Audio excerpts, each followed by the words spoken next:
Hi everyone, and welcome back to Yellow Cottage Soapery. I am making wild watermelon soap tonight, and most of this is for a custom order. And I know I have other videos of making wild watermelon, but I'm changing the design up for this one. It's just a 10-bar loaf, and I was actually inspired by Soap Queen. She did, I think I saw it on Instagram, a picture of her soap that was watermelon, and it had, you know, like the couple greens on the bottoms, a little bit of white, and then the rest was like a watermelon color. And I thought, that's just so simple, but it looks just like watermelon, and so I decided to do that. Now, she was my very first person that inspired me in soap making. I think I watched every one of her videos before I even started, and I love reading her blog and everything that she does. Her business is amazing and her talents are amazing, so I figured I would kind of try to mimic her design. And so let's go ahead and get started. Real quick, I'm going to use Lime Green. I have a little bit of pine mica left, and this watermelon punch from Nurture Soap. And then I'm going to use a little bit of white also. And I'm going to add a little bit of poppy seeds into the watermelon color. Now this has a little bit of lilac, just a little bit on the top, but it wasn't enough for me to worry about straining it. And I'm soaping at room temperature. When I say room temperature, I should say actually I do heat up my oil. If it's been sitting, like I measured this out yesterday. So it's sitting in my house and my air conditioning is like 73 degrees, I think. So I go ahead and just put my oils in the microwave for actually a minute and just kind of to warm them up and get them blended together better. And it makes them a little bit more fluid. So when I say room temperature, because the temperature doesn't go up a lot on it. I don't do it for very long, but I thought I would mention that. And someone also asked me, let me just measure this out so I can think what I'm doing real quick, and then I'll tell you what I was thinking. Let's see. I need...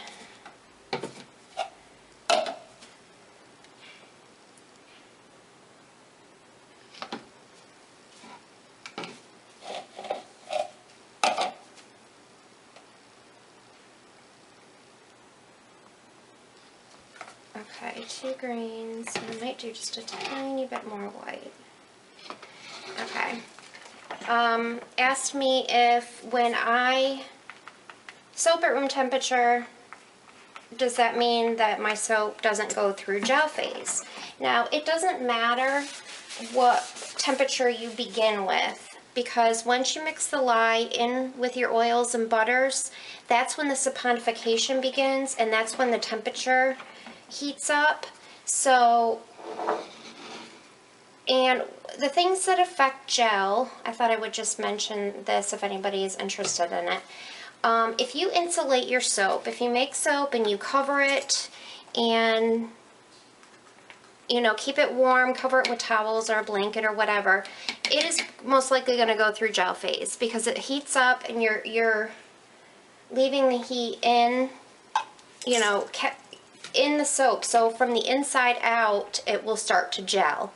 If you don't want to gel your soap, some people don't want to, and they can put it in their loaf in the refrigerator. Well, I just made a big mess. They can put it in the refrigerator or the freezer to prevent gel phase. Now, really the difference in gel phase and not gel is if your soap goes through the gel phase, most likely your colors are going to be more vivid. And if it doesn't, they're going to be a little bit more muted. And some people like, you know, people like both ways. Now, I do not do anything. I don't force gel. I don't prevent gel. I make my soap and I let it sit the way it is. I don't cover it, insulate it, or anything.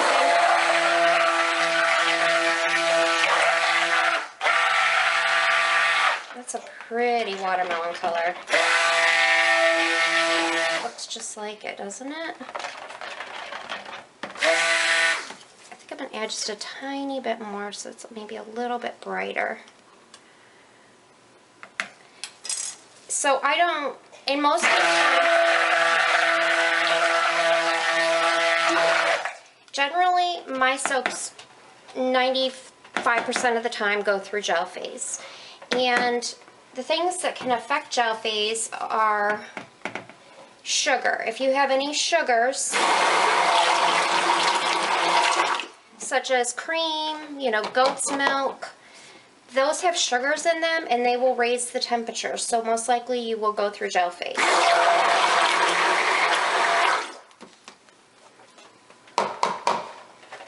So like I said, don't do either. Sorry I'm banging, and I just let it do what it does. And I think because I do add cream, you know, that raises the temperature. I do have, for example, when I make my coconut soap, for some reason, that heats up a lot. And it might be the fragrance oil. It has to be the fragrance oil because it's the recipe I use for all of them. But when I make that one, I actually turn on my overhead fan. And the reason being is because it tends to crack a little bit on the top. Just that soap. When it gets too hot, it'll have little cracks in the top. And so I just turn on my fan, but it still goes through gel phase. I think it just helps it from being too, you know, going through it in a really hot temperature and causing the cracks. So hopefully I explained that the way I meant to. Okay, we're going to go ahead and we are adding fragrance now. And I was thinking the other day, this will probably, I haven't made soap in 4 or 5 days. I've been doing a million other things, but I was thinking the other day, tonight I'm making watermelon, and I have to make another one. It's called Magnolia and Orange Blossom. I'm going to make after this. And those will probably be my last soaps, summer soaps. I'm going to start, I've ordered some fall fragrances. So I'm going to, after these two, my family and I, we are going to New York. We're going home for vacation next week. So when I get back, I am officially making fall soaps. Now, I don't know, I might make, I can't think. Seemed like I had one other one I wanted to make by the end of the week because the stores were out of it, but I can't remember what it was. I'll have to look at my notes. But as much as I love the change of seasons, because I really do, I mean, I love all times of the year. Not winter as much, even though we don't have snow here in the south. It's kind of dreary. But I do love fall, so I love making fall scents.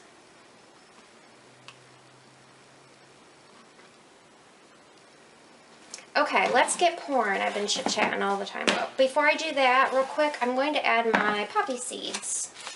I want to add some poppy seeds to this, and then also I'm going to probably sprinkle some on the top.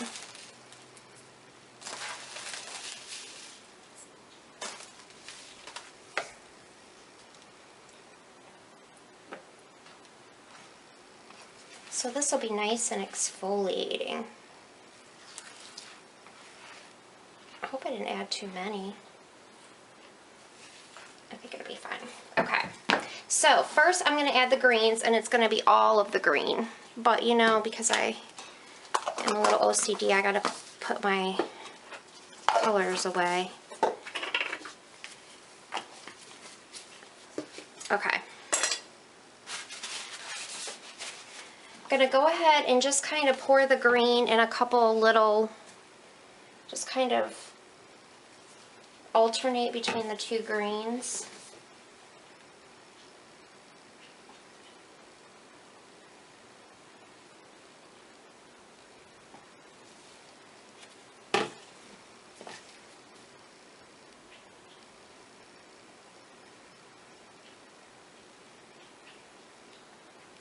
Sorry if you can hear my cat in the background. Must be very thirsty. She's been lapping water for like 5 minutes.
Just go ahead and put this on.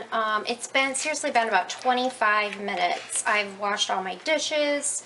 I have switched over and folded laundry. I'm trying to get all the laundry done because my girls come home from Disney World tonight, and they're on their way now actually. They'll be here in the middle of the night. And with them will come piles of laundry. So I'm just trying to get it finished. That's why I have no gloves on, but this fragrance seriously takes forever.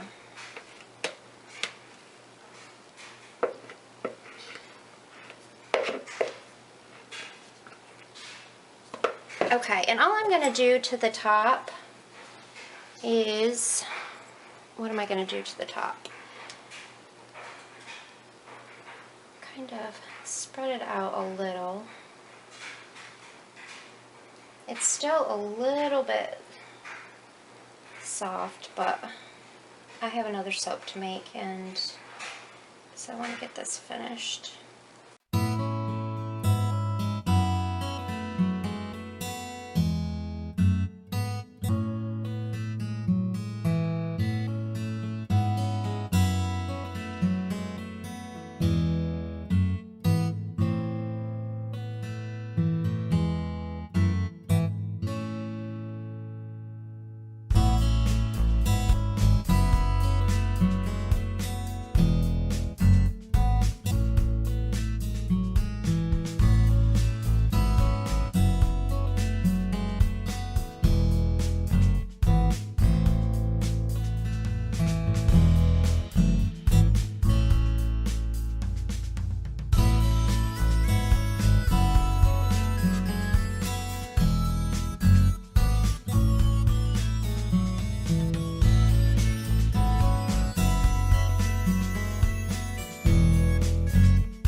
cut wild watermelon, and this is the loaf. Now, as you can see, I did too much green, too much white, and not enough of the pink. So it's going to be more like layers, but that's okay.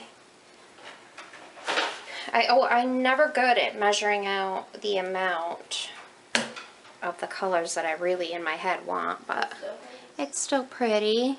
I like the 2 colors of green on the bottom.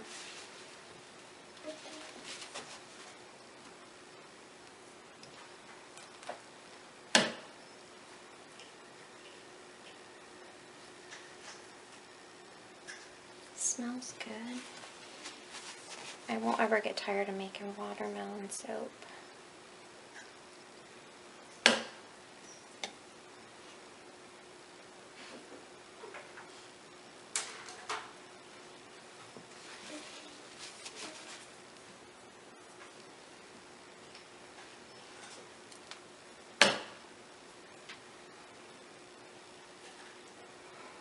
I'll just cut one more, and then I'll cut the rest off camera.